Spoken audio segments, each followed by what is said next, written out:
So I didn't always make my living from music. For about the 5 years after graduating from an upstanding liberal arts university, this was my day job. I was a self-employed living statue called the 8-Foot Bride, and I love telling people I did this for a job because everybody always wants to know who are these freaks in real life. Hello.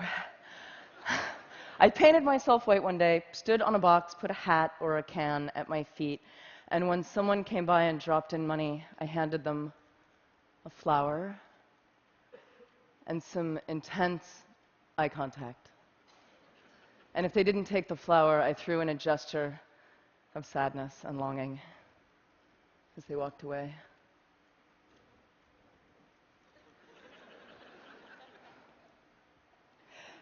So I had the most profound encounters with people, especially lonely people who looked like they hadn't talked to anyone in weeks. And we would get this beautiful moment of prolonged eye contact being allowed in a city street, and we would sort of fall in love a little bit.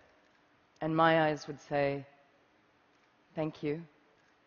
I see you." And their eyes would say, "Nobody ever sees me. Thank you." And I would get harassed. Sometimes people would yell at me from their passing cars, "Get a job!" And I'd be like, "This is my job." But it hurt because it made me fear that I was somehow doing something unjob-like and unfair, shameful. I had no idea how perfect a real education I was getting for the music business on this box. And for the economists out there, you may be interested to know I actually made a pretty predictable income, which was shocking to me given I had no regular customers, but pretty much $60 on a Tuesday, $90 on a Friday. It was consistent. And meanwhile, I was touring locally and playing in nightclubs with my band, the Dresden Dolls. This was me on piano, a genius drummer. I wrote the songs. And eventually, we started making enough money that I could quit being a statue. And as we started touring, I really didn't want to lose this sense of direct connection with people because I loved it.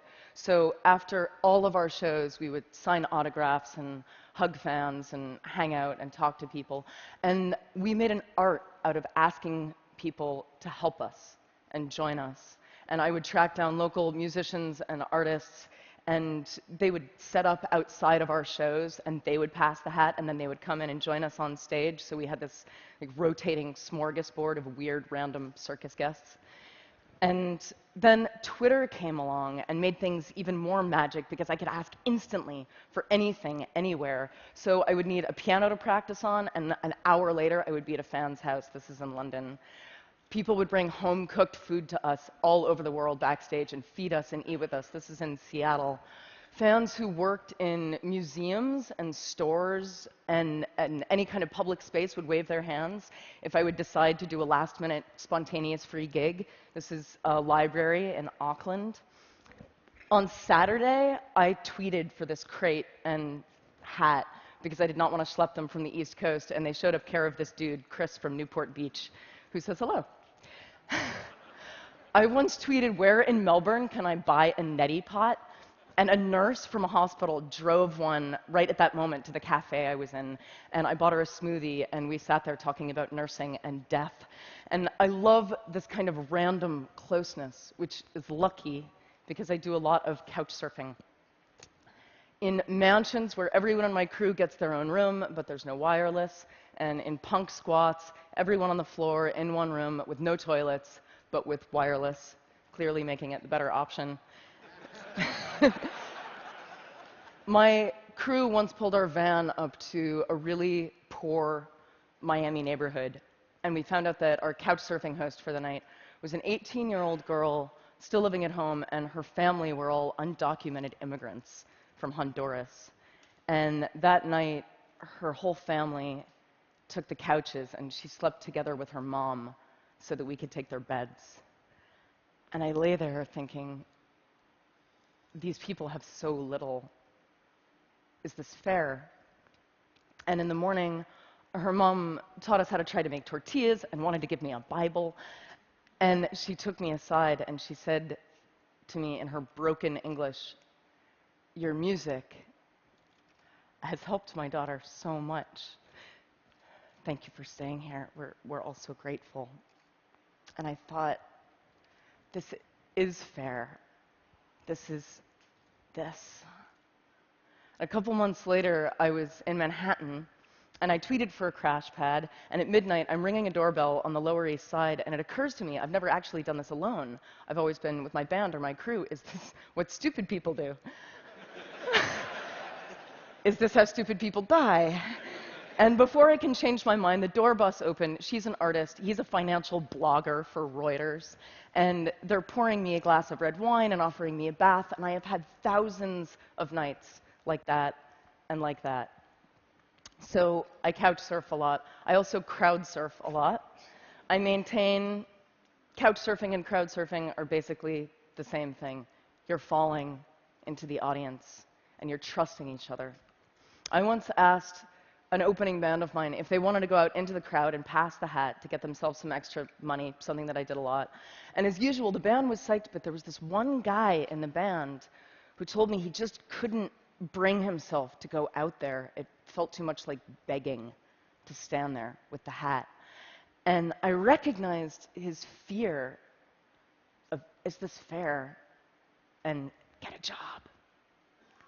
And meanwhile, my band is becoming bigger and bigger. We sign with a major label.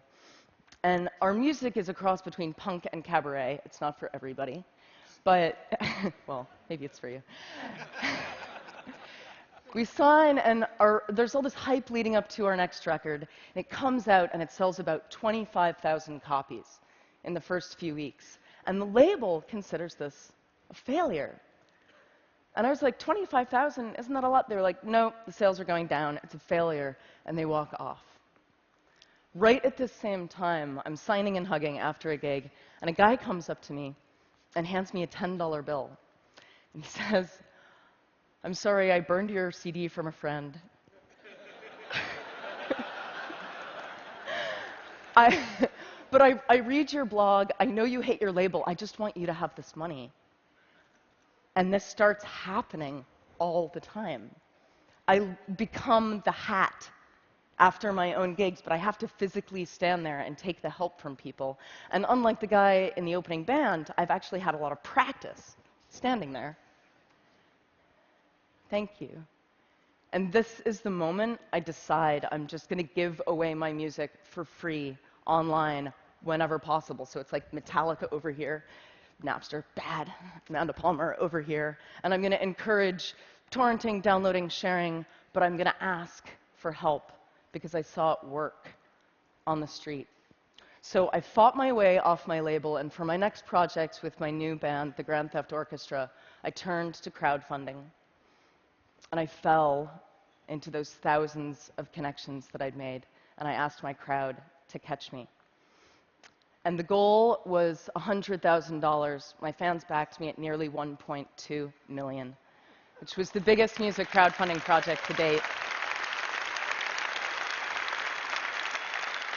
And you can see how many people it is. It's about 25,000 people. And the media asked, "Amanda, the music business is tanking and you encourage piracy. How do you make all these people pay for music?" And the real answer is, I didn't make them. I asked them. And through the very act of asking people, I'd connected with them. And when you connect with them, people want to help you. It's kind of counterintuitive for a lot of artists. They don't want to ask for things, but it's not easy. It's not easy to ask. And a lot of artists have a problem with this. Asking makes you vulnerable. And I got a lot of criticism online after my Kickstarter went big for continuing my crazy crowdsourcing practices, specifically for asking musicians who are fans if they wanted to join us on stage for a few songs in exchange for love and tickets and beer. And this was a doctored image that went up of me on a website. And this hurt in a really familiar way. The people saying you're not allowed anymore to ask for that kind of help really reminded me of the people in their cars yelling, "Get a job."